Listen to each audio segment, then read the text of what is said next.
Okay, so tell us where we are.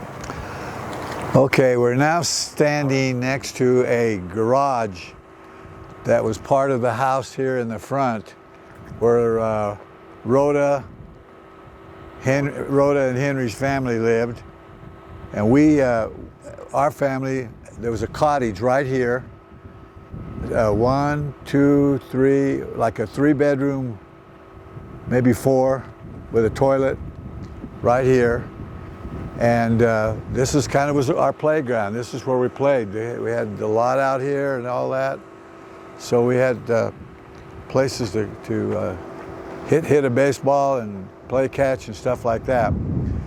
And we don't have a visible of them right now, but this wall used to be concrete. And what we did was when the concrete, after they put the concrete on, we snuck down here and put our initials on there, JR, AR, HM for Henry Morgan. Yeah, so this whole wall, and the dates. Yeah, we put the dates. September 11th, 1953 was the date that we did this. Right on this very wall. Now, they since have remodeled and changed and took all the names and all the graffiti.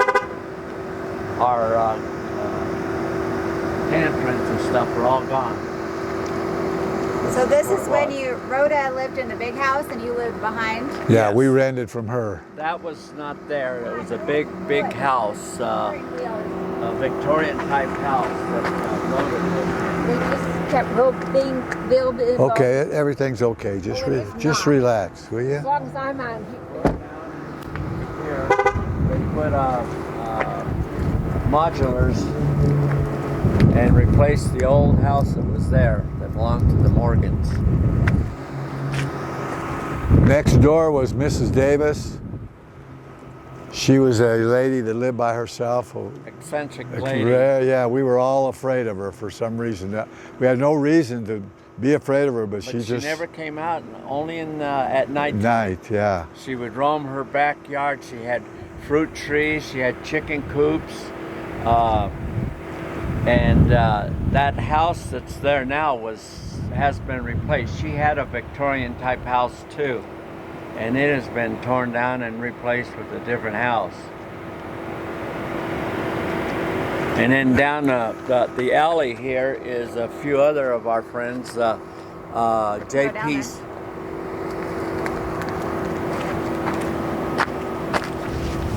JP's aunt, where Johnny Morgan lived.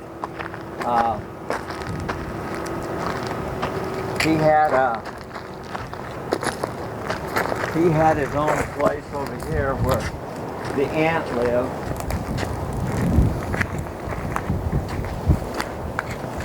We had cousins that lived on across the street over here. That was the Romeros. Yeah, all of the gang. Yeah. Montoya's. Wow, look at the size of those trees. But this house here was where Johnny Morgan lived with. He lived with his aunt. It was his godmother is who she was, and so he happened to just live over here. And JP, the brother, And Esther, here with Esther. Yeah. Esther lived here, the daughter. But And then later years, the smaller kids came into focus. And over on the other side of the alley, beyond the car there, where we used to play ball, is where the owners of the Sinton Dairy lived. They had 2 big homes there, and they never cared that we played ball in that thing, because we played there almost every chance we got, and I'm sure we beat up their wooden doors and stuff on the garages, but they've all been replaced now. Those houses are all new houses. But they owned the dairy on the other street there. It was called the Sinton Dairy, and they owned that. And it was a big complex back then in this hillside area. It was well known. I don't know, but whether or not this was the only dairy in Colorado Springs at that time. I never heard of another dairy except Sinton Dairy. Is that where you got your milk and stuff? Yeah, they did. They would deliver it every few days, and We needed some cables. There they are. yeah, How trustworthy. Yeah, we needed a battery. there's the battery. Is this where you lived, or this is the garage? No, This was just- we lived here. Oh. The house was here. Yeah. Oh, okay. There was the kitchen was right here, and then there was a bathroom behind it. Mom was the farthest right. Yeah. And in center was Jim and Manuel, and I think I lived over in the corner, and then we had like a little family room between the last bedroom and then the kitchen and the bathroom all over on this side. There was an L-shaped flat roof. When it snowed, the snow would just... I'm surprised our names are not on that telephone pole. Yeah. Yep. I've got some photographs of the wall when it was dry. Yeah. Had our initials and the dates and all that kind of stuff on there. And those were the homes of the dairy people, the green ones. These are new here. But this was the open lot. Yeah. That's where we honed our pitching skills and fielding skills. And Dave Rupp used to loan us, get his dad's car, and we'd come down over here and he'd take us for a little spin. Get a shot of Pike's Peak from here down the alley. Oh, wow. That's Pike's Peak. If you look up at the very top where the snow is, just under the clouds, is Pike's Peak. Zebulon Pike, named after. And then down there is Shook's Run, Yep, down at the bottom of the hill. which is just like a creek. Yep. Yes, that's all it is a creek. And you used to just play down there. Yep. Yep. Constantly. Yep. And That was our playground. and the other thing was, it's where the railroad tracks The railroad tracks ran right along Shook's Run, sort of, at the top. And there was a depot down by town, and it'd come from somewhere down this way. The train would come in, and they'd stop over there and load up the coal. The train came by Grandma's house. Yeah, right in front of train tracks. Because remember, I went and got in the train tracks and walked to Grandma's house when I was 3 years old or 4 years old. Followed the train tracks to Grandma's house. Yeah. So that's where you would play in the piles of Whatever. refuse. Yeah. Yeah. We used to make forts down there at Chicks Run in the trees. It was our playground. There was nobody else that could go down there but us kids from our little gang around here. And our swimming pool was the what do we call them? The water towers with the snow water in them. We'd go over there and swim in the dark. We're lucky we didn't drown, Yeah. because there was 4 or 5 of us all playing in the spray ponds. We called them spray ponds. Yeah, they were. That's what they Yeah. And I mean, That it was was where they recycled the water, and they had these the area. vents, and the water would come up and spray, and the air would catch it, and the water would come back in. It was like a filtration system. And to us, it was like a public swimming pool. Yeah. Well, of course, him climbing the fence at Sand Creek, we were jumping over the walls to get in there and go swimming against the law. Yeah. Yeah. Would Yeah. you not just go to Prospect Lake? Yes. Well, that too. Yeah. That was the But daytime see, activity. that was uphill all the way. These others were downhill, so. But no, I learned how to swim in Prospect Lake. Our other brother Manuel, he took me out in the boat, and I didn't know how to swim, and he threw me overboard, and he says, "Oh, if you don't want to learn how to swim, you better start swimming back to shore if you want to make it." So I really didn't swim. I dog paddled all the way back to shore, and that kept me away from Prospect Lake for the next couple of weeks or so. I was kind of scared of it, you know. But I turned out to be a pretty good swimmer. So where did your mom work? When you Downtown. George's Place, a A bar. couple taverns, three two bars where they served food, and she was a waitress. And we'd She would go- frequently go down and we'd get fed and how'd we get home?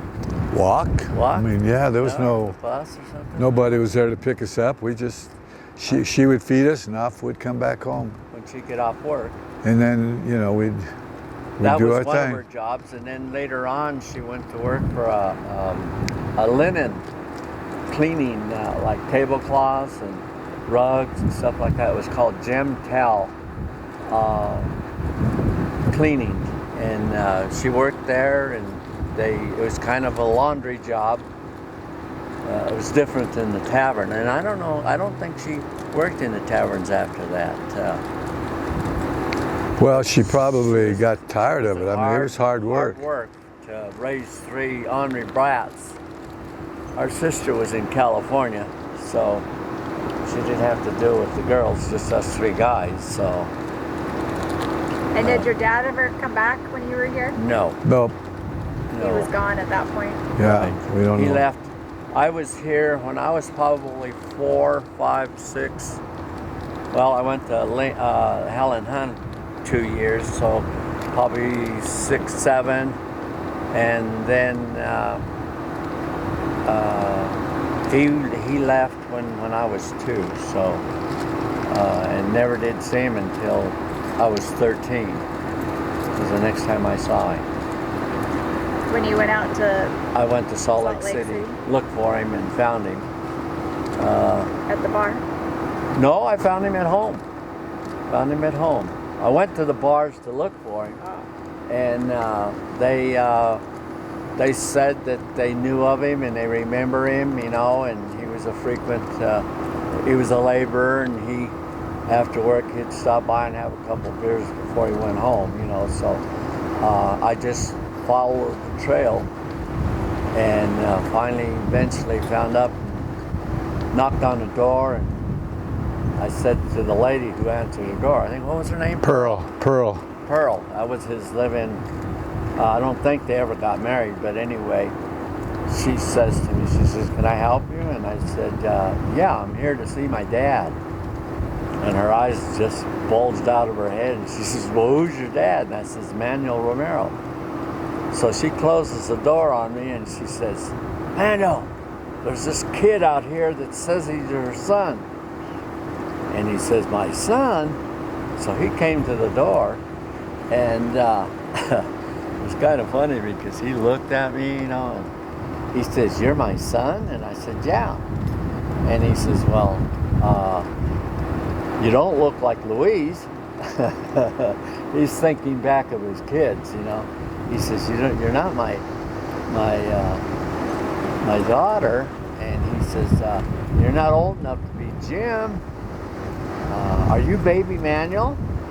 You know, because Manuel was named after him, but at that time he was named, they called him baby Manuel. And I says, no. I says, I came 5 years later, I was Anthony. Oh, son. So he says, come on in. And so that was history. I finally acknowledged my dad, and he acknowledged me, and I was happy with it. I knew, finally got to meet my dad for the first time. It was quite an experience. I got in trouble though when I went home and told my mom what I did. She was ready to beat me to my death almost. She says, you went and seen your dad? She couldn't believe I did that. Well, that's the end of that story. So this is the alley where you go pick people's gardens?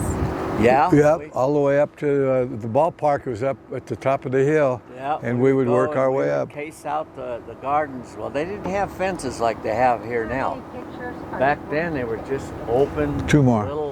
little fences that you could see in, and you could see the gardens. So when we would walk up and down the alleys, we used to say, hey, tonight we're going to raid. There's a bunch of apples or cherries and Tomatoes, you cucumbers. name it. If it was grown, we took it. We're not proud of it, but hey, we were always full. Yep. We had something to chomp on. We go up to the ballpark and watch the game and chew on some apples or carrots or something.